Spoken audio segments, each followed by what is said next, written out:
સરકારે વીજ થાંભલા મુદ્દે જે પરિપત્ર બહાર પાડ્યો હતો વળતર માટે તે મંજૂર નથી એ કહેવા માટે ખેડૂત આગેવાનો મોરબી કલેક્ટર કચેરી પહોંચ્યા.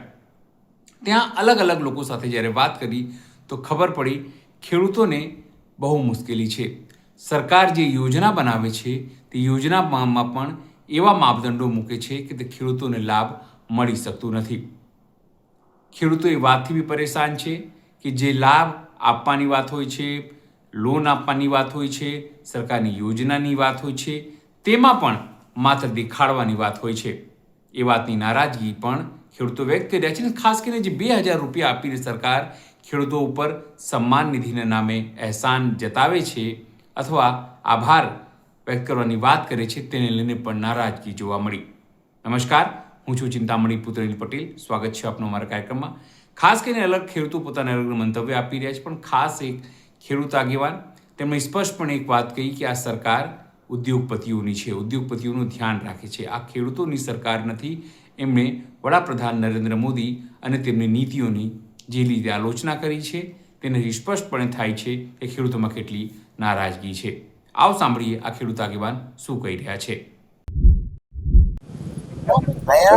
આપણી સાથે બીજા પણ ખેડૂતો આગેવાન આવે. શું નામ છે આપનું? પ્રવીણભાઈ. ક્યાંથી આવ્યો છો પ્રવીણભાઈ? જીવા પરથી. જીવા પરથી આવ્યો છો. કેમ આવ્યો છો અહીંયા કલેક્ટર ઓફિસે? અરે મારા ખેતરમાં જેટકોવરાએ 400 કેવીની લાઈન નાખી દીધી એ 7 લાખ રૂપિયા વળતર દીધું છે અને તારવાળાને તો હચોડા દીધા નથી. 20 વીઘાનું ખેતર છે, પૈકી 551 સર્વે નંબર.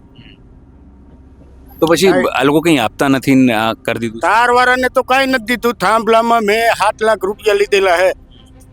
20 વીઘાનું ખેતર ડેમેજ કરી નાખ્યું. કેટલું નુકસાન થયું છે? નુકસાન તો 1.5 કરોડનું છે 20 વીઘામાં. અને આપ્યું છે ખાલી 7 લાખ? હા. તો પછી હવે શું શું કરવા? તેમાં તો ભેગા થાય. આ કેવું પડે, બધાને પેટમાં દુખે. હમણાં તો 3 વાર FIR કરી માથે તમારા ઉપર. હા. કેમ? કામ કરવા અટકાવવા જતા એમાં કે વળતર પૂરું થયું. 30 લાખમાંથી હાથે તો પહોંચાડ્યું. પહેલા તો 30 જ દેતા હતા. SRP લાવે ને પોલીસ વાળા લાવે ને રોજ લાવીને ઘરે જમવા જાય તો વાંથી ખાડા કરી નાખે. એટલી તાનાશાહી છે. અને જીતુભાઈ કી 2 ગણા દે, 2 ગણાનું કાંઈ ન થાય. ખેડૂત 4 ગણા દઈએ તેનું માથે બોજો લઈ લે છે. એક ફેરે જાય તો સર્વે નંબરમાં ખબર પડે ને આ કેટલું ડેમેજ છે. પણ આ લોકો તો એવું કહે છે કે અમારી ખેડૂતોની સરકાર છે ને. શું ખેડૂતની સરકાર? આમાં કાંઈ આવે છે? લુગડા નથી પહેરવા રહેવા દીધા. ડેમેજ જોવે ને તો ખબર પડે. આ જીતુભાઈને ખેતર જીવા પરનો 551 પૈકી 3 સર્વે નંબર જોવે તો ખબર પડે. 20 વીઘાનું ખેતર હે. જેટકોની લાઈને અને 2021માં છેલ્લો ચેક આપ્યો. 2021માં? હા. આમાં ફોર્મ ભરેલું છે મેં. અને પછી 1 રૂપિયા નહીં આપે? ના. અને તારવાળા મારા ખેતરમાં પૈકી 3 થયો એટલે 3 ભાગ થયા. બરોબર. તારવાળાને એકને તો હચોડા નથી દીધા, એકને 20,000 ખાલી દીધા તારવાળા. તો આવી રીતે કેવી રીતે આ લોકો કરી શકે? હા, તો એ તો વાત છે. આ સર્વે નંબર સહિતનું લખેલું છે મારામાં, ફોટો સહિત. તો પછી તમે લોકો કોઈ જગ્યાએ રજૂઆત કરવા ના ગયા કે ભાઈ ઓછું આપો છો? કહું તો ખરો, રજૂઆત ની તો કાંઈ વાત જવા દો. 3 વાર તો FIR થી આપણે કામ જ નહોતું કરવા દેવું. આના કરતા તો અમને દેણું દઈએ ને તો સારું. આ જીતુભાઈ એના દઈએ ને એના 4 ગણા તો અમે ખેડૂત દઈ દઈ. આ લઈ જાય તો એની લાઈન. તો લોકો વળતર કેમ ઓછું આપે છે? એ તો વાત છે. બજાર જ કોઈ જોતું નથી. આ કલેક્ટર કી બજાર માનવાની. આ સર્વે નંબરમાં જઈને પૂછે તો ખબર પડે ને શું બજાર છે શું કાંઈ. 1.5 કરોડનું ડેમેજ છે. કેટલાનું? 1.5 કરોડનું.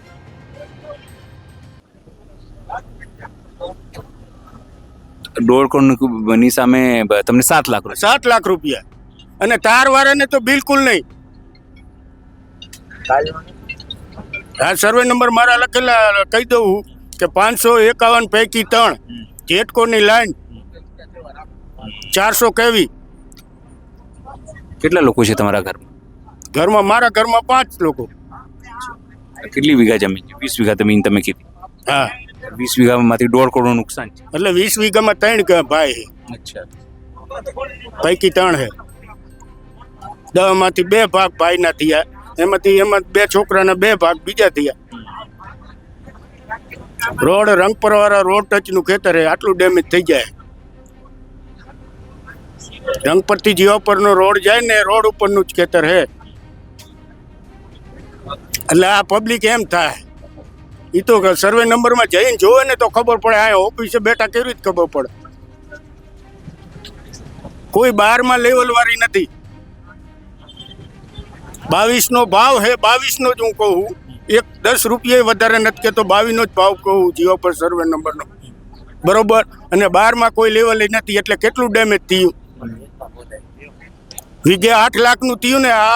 આ 20 વીઘાના સર્વે નંબરમાં વીઘે 30,000 રૂપિયા મળે. કેટલા?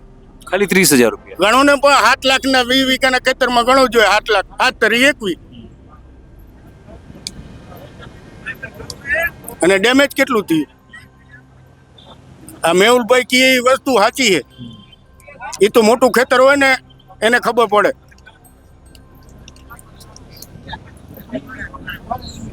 બીજા પણ યુવાનો છે, થોડા આગળ આવો.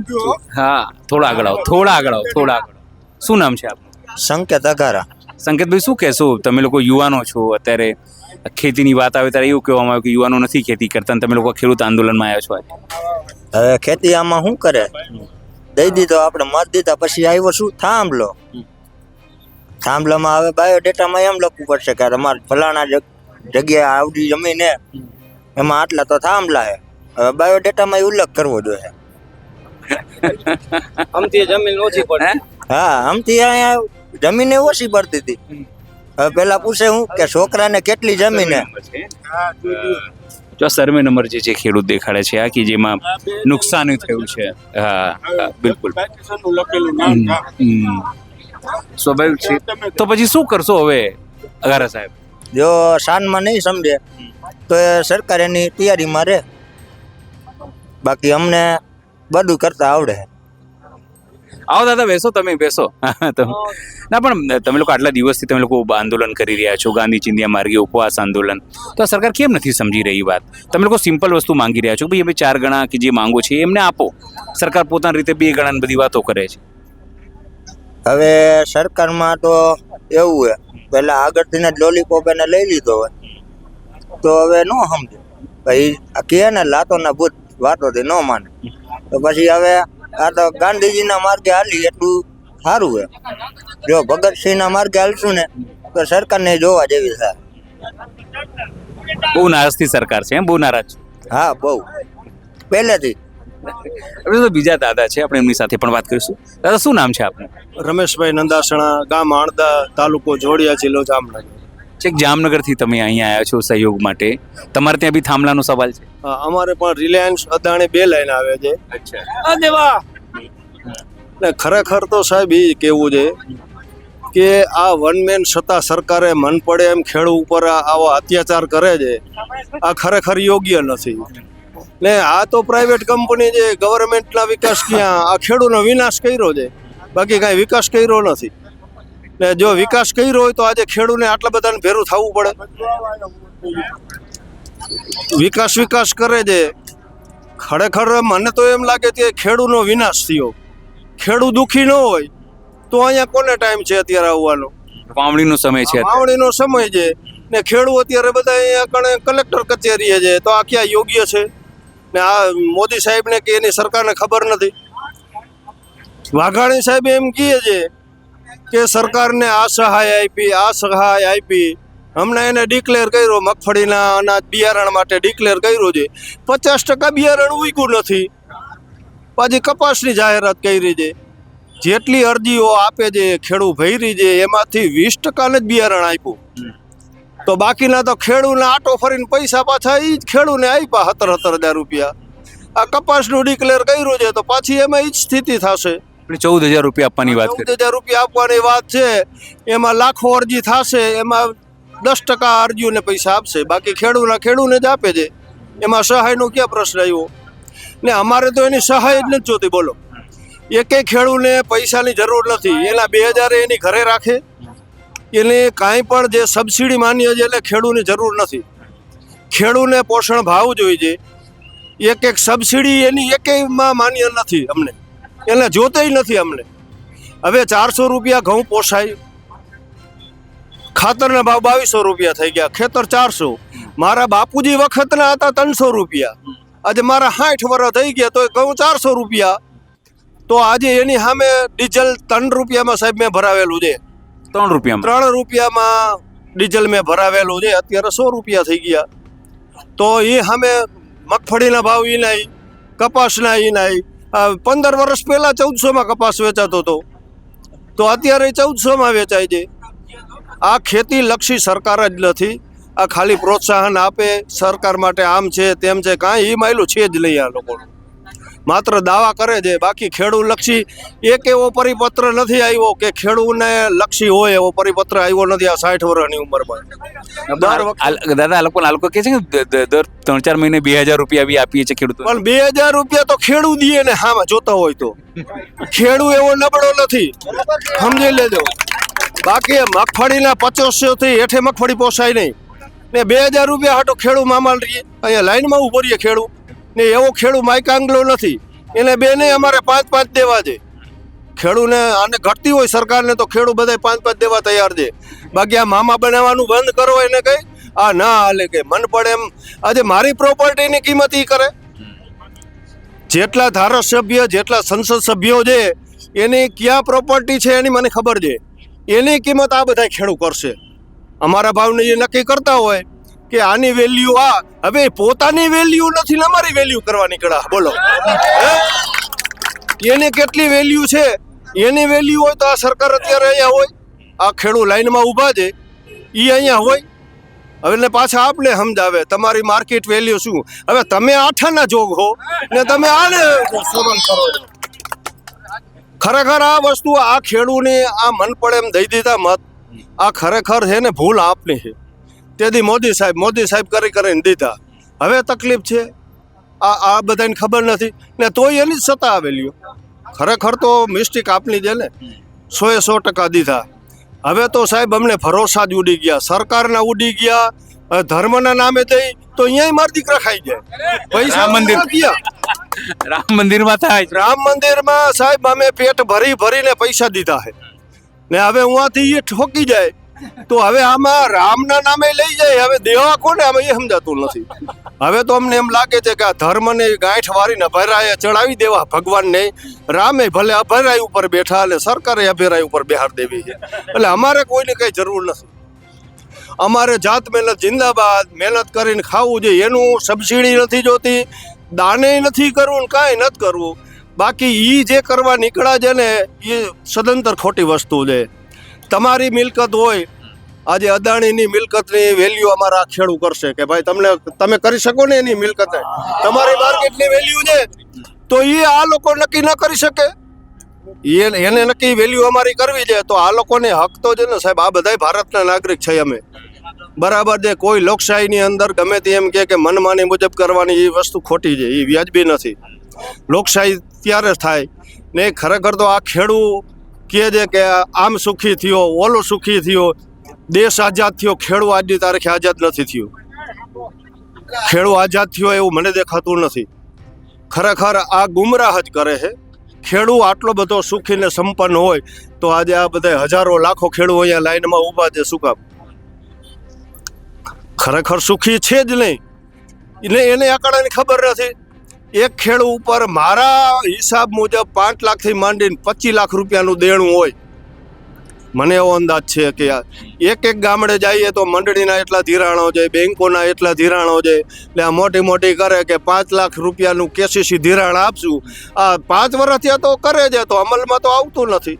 તો આમાં એકેય ખેડૂતને પૂછો 5 લાખનું કેસીસી છે, કોઈને નથી આવતું. કોઈ આર્ય ખેડૂત પણ સાહેબ પૂછો, આર્ય તમારી સામે પૂછો. જૂતોભાઈ તો બેસીને કહે છે ગાંધીનગરમાં, એ છે ગાંધીનગરમાંથી કોઈ ખેડૂતને 5 લાખનું કેસીસી સાહેબ તમને કોઈને આવ્યું છે?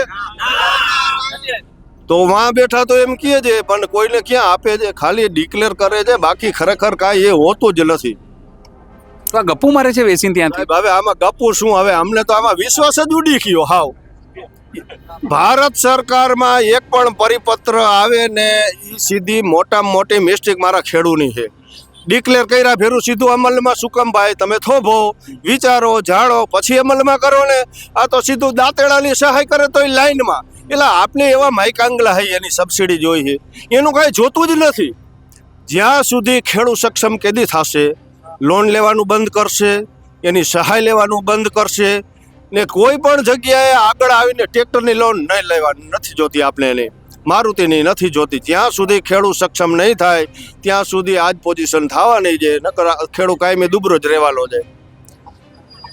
હરવે મને સાંભળે સાહેબ, મારા ફાધરને 3,000 રૂપિયા ધિરાણ કેસીસી આપતા, અત્યારે દર વર્ષે આ લોકોની પોલિસી છે ખેડૂને પહોંચે કેટલા તમારે જોઈ છે એ ખેડૂને કાયમી એમાં ખાધ જ છે શેની ભગવાન જાણે, મને તે નથી સમજાતું. 2 લાખ હોય તો કહેશે સાહેબ 3 દ્યો, 3 હોય તો કે 5 દ્યો, 5 હોય તો 20 દ્યો. હવે આ ક્યાં નાખે છે ઈશ્વર જાણે, મને તો આજની લગી હજી નથી સમજાણું. ને ગવર્મેન્ટે ઘણા વર્ષો પહેલા ડિક્લેર કર્યું હતું કે નાનું કુટુંબ સુખી કુટુંબ. મોસ્ટ ઓફ પરિવારમાં અત્યારે એકુકુ પરિવાર. જો તેથી નાનું કુટુંબ સુખી કુટુંબ હોય તો અહીંયા ક્યાં કોઈને આવવું છે? હે, સુખી કુટુંબ કઈ થાય? એક સંતાનનું પૂરું નથી થતું. શું કામ? કે એને ડિક્લેર તો કરી દીધું નાનું કુટુંબ સુખી કુટુંબ, તો આમાં સુખી ક્યાં થયા? હજારો પરિવાર સાહેબ અત્યારે નિસંતાન થઈ ગયા, જેને એક દીકરા જે કુદરતી અકસ્માતમાં વહી ગયા, કોરોનામાં વહી ગયા, આફતમાં વહી ગયા, એની કોઈ સેવા કરે એવું નથી. ને નાનું કુટુંબ સુખી થયું હોય તો આ બધાય આગળ ખેડૂત આગળ પૈસા હોય. ખરેખર આમાં આ જે વિચારે છે ને એ માયલું સાહેબ કાંઈ છે હોતું જ નથી.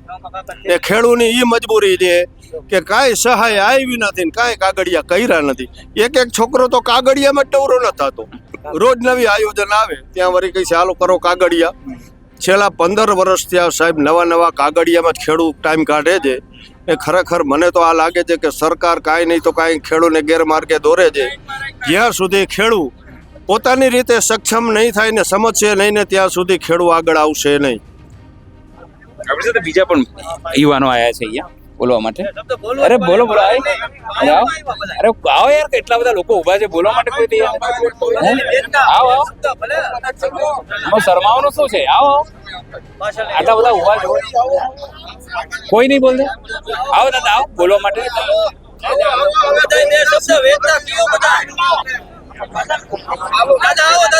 આવો અહીંયા આવો. હા બોલાવો દાદા. આવો, આપણે બધાને વેદના જ છે. આવો બેસીને આવો.